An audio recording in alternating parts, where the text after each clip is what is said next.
From his incredible knockout of Chad Mendes in UFC 232 to him putting an end to his amazing rivalry against Max Holloway, Alexander Volkanovski has had some absolutely insane moments in his career. Let's start off with his fight against Chad Mendes. When Mendes first started his UFC career, he was winning every fight. This guy was so good that he got to fight Conor McGregor and Jose Aldo, which obviously were the biggest names in the industry. So it goes without saying that this fight was a big deal for Volk, even though he wasn't the champion at the time. Mendes was one of the first big tests the UFC gave this man on his way to Max Holloway and the featherweight title. And honestly, Chad put up a pretty good fight. I mean, the guy was killing it in the first round. Not only did he outwork Volk on his feet, but he also got a takedown to end the round. But that wasn't the end of it. In the second round,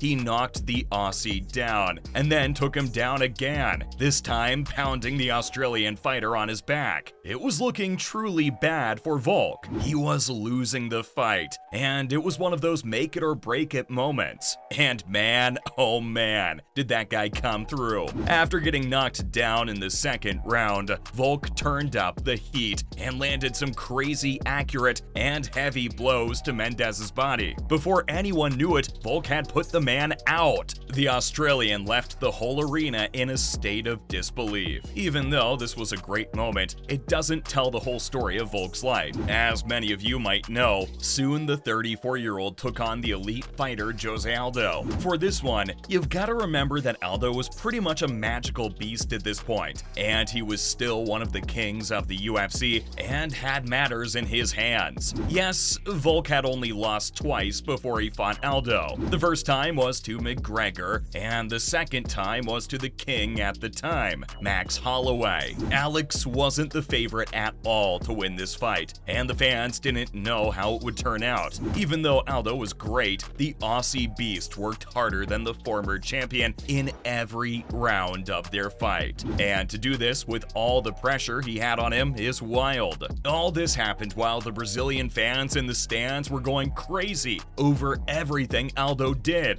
Volkanovski's win over Aldo was crazy because he not only beat a great, but he did it in a way that showed he was the best. In a unanimous decision victory, Volkanovski managed to outstrike and outmaneuver the legendary former featherweight champion. This was the man's 17th straight win, and it may have been the most important of his career because it led to his first title fight against the blessed Max Holloway. Before I jump into his fight with Max, let me tell you about another great moment in this man's career, one that really set the tone for how dominant he would be for the rest of his career. The time he beat Yusuke Kasuya in 2016. Many of you guys might not be familiar with the name Kasuya, but let me tell you, that guy was not an easy task at all by any means. He was really good on the ground, and the UFC didn't just give Volk an easy fight for his first time. Why would they do that? When he first joined the UFC, the man had already won a lot of fights. The Aussie beast knew right away in the first round how strong Kasuya's ground game was. But then, just like he did against Aldo and Mendes, he turned up the heat and started working harder than the guy. The 34-year-old used his endurance and stamina to his advantage. Not only that, but he also showed how flexible he was by beating Kasuya at his own game.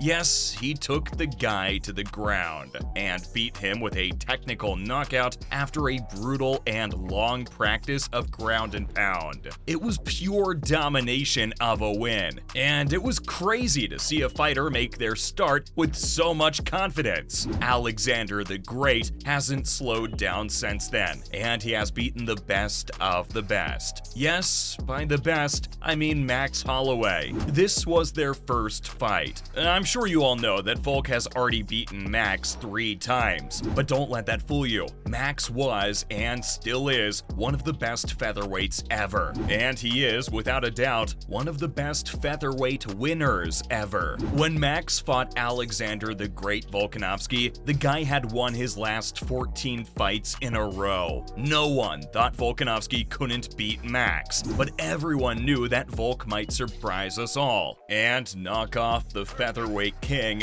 who seemed unbeatable. He did exactly that, but the way he did it was so crazy that it was almost hard to believe. Volk not only won, he won by a unanimous decision. Yes, that means he completely dominated the fight and won. This is even more impressive when you consider that the UFC champion has a huge scoring edge in title fights. During the whole fight, it seemed as if Holloway couldn't even touch Volk, who was much smaller than him, and the Aussie was on fire. In fact, he seemed to be moving faster and was hitting big hits the whole time. Volk's victory over this fighter who seemed unbeatable was crazy on its own, but what he did next was even crazier. The Australian went on to defeat Max again. He beat Max twice. As crazy as it sounds, it did happen. Every time these two men fought, Volk seemed to be getting stronger and more skilled.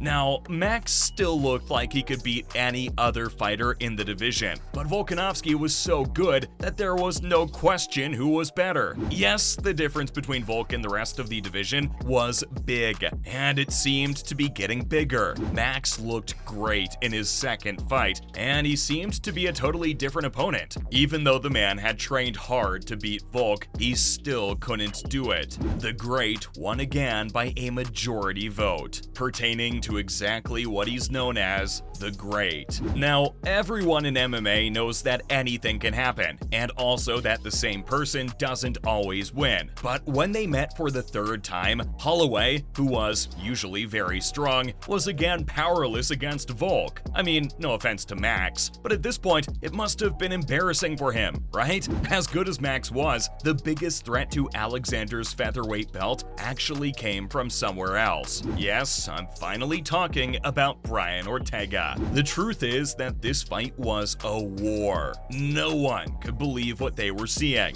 It was the closest Alexander had ever come to losing in the UFC. Ortega really wasn't playing around, and just like Max Holloway, he didn't slow down no matter what the Aussie did to him. This was a real nail-biter of a fight. Every round was tense. I don't know about you guys, but I felt like I lost a few years of my life watching these two fight. I mean, nobody in the crowd, not even the experts, knew what was going to happen next. Volk was hitting Ortega so hard that his face was bleeding, and in the next second, he had taken Ortega down. The craziest part was when Ortega caught Alex with a punch and put him down. What happened next was the smoothest transition into a guillotine choke I think anyone has ever seen. Ortega went from getting beat up all the time to putting the tightest choke on Volk's neck. Just when it looked like Ortega was going to win the title, Volk broke free and got back on his feet. Ortega was really close to winning more than once, but eventually Volkanovski defended his title against the dangerous Brian Ortega in an exhilarating back-and-forth battle. In a display of his striking, grappling, and submission defense, he secured a unanimous decision victory after surviving multiple submission attempts from Ortega. And that's all on the most insane moments in Alex the Great Volkanovski's career.